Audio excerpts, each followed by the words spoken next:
Assalamualaikum dan salam sejahtera. Selamat datang ke channel Surat Media. Bersama aku Kai. Macam biasa aku akan cerita pasal bola sepak tempatan. So video kali ni kita nak recap perlawanan terakhir pasukan Malaysia dalam kempen AFF Suzuki Cup 2020. Perlawanan di antara Malaysia menentang seteru utama kita, Indonesia. Bila kita tengok first 11 yang diturunkan oleh Tan Chee Ho, nampak macam boleh pergi jauh. Lepas tu Kogi pula skor gol awal pada minit ke-13. Meningkatkan lagi keyakinan kita yang Malaysia boleh menang dalam match ni dan layak ke pusingan separuh akhir. Pada minit ke-34, Safi Ahmad ada peluang untuk skor gol kedua Malaysia. Dia buat tindakan yang bijak, lob bola tu melepasi penjaga gol Indonesia. Tapi bola tu tak nak masuk pula dalam gol. Kalau tak, mungkin perlawanan ni akan berkesudahan dengan keputusan yang berbeza. Macam semua orang nampak, lepas tu Malaysia dah mula kena kitai dengan Indonesia. Sampai 4 gol Indonesia berjaya jaringkan. Bagi aku perlawanan ni merupakan kesudahan yang paling tepat lah untuk menggambarkan skuad Harimau Malaya kita untuk kempen AFF Suzuki Cup kali ni. Daripada segi persiapan pun kita dah tak berapa yakin yang Malaysia boleh pergi jauh.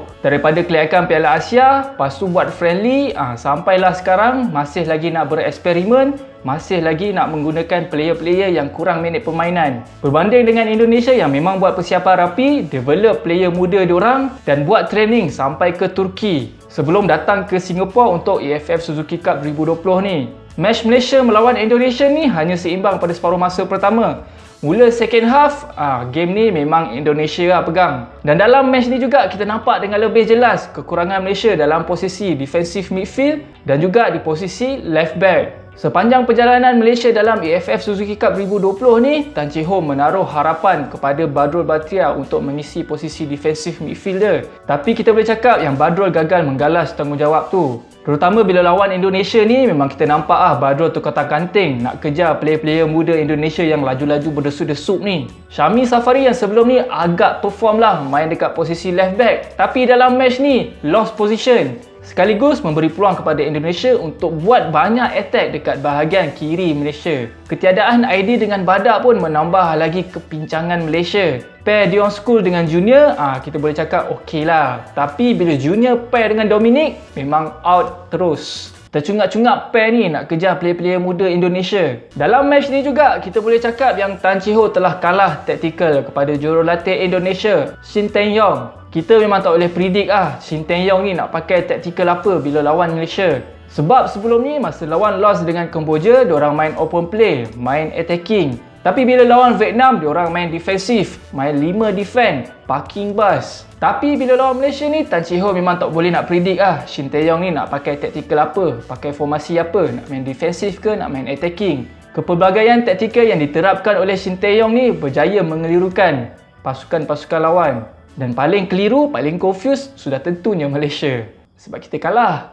Taktikal Tan Chee Ho pula rasanya ramai boleh predict. Cuma kita boleh nampak bila Malaysia berada dalam keadaan yang kritikal, Tan Chee Ho mula menggunakan taktikal yang huru-hara. Sudahnya Dion School diletakkan dekat bahagian attacking, katanya nak menggunakan kelebihan fizikal Dion School. Masukkan pula Di Paula, terus Malaysia main dengan 10 orang. Tak function. Nampak Dion School lebih function sebagai striker daripada Di Paula tu. Lepas tu bila dah panik, Tan Chee Ho dah takkan apply DNA yang cuba diterapkan dalam pasukan Malaysia, iaitu build up game daripada bawah. Sebaliknya, Malaysia mula menggunakan DNA yang lama, main long ball. Mengharapkan player-player yang tinggi, player-player yang boleh lari laju-laju ni, pergi buat gol. So, secara keseluruhan, result match ni dah menunjukkan yang lebih jelas betapa haru birunya Malaysia dalam kempen AFF Suzuki Cup 2020 ni. KPI FAM nak Malaysia main sampai final, memang angan-angan kosong lah. Usaha yang dibuat, kerja yang dibuat memang tak setimpal dengan impian tu. Macam aku cakap dekat video sebelum ni, pasukan lain semuanya ada improvement, Malaysia ni je lah macam tak ada improvement langsung. Dan based on performance Malaysia dalam AFF Suzuki Cup 2020 ni, memang sepatutnya Malaysia tak layak ke separuh akhir lah. Dan tahniah juga kepada Indonesia, memang deserve untuk pergi ke separuh akhir. Kesan lepas menang 2 kali dan kalah 2 kali dalam AFF Suzuki Cup 2020 ni,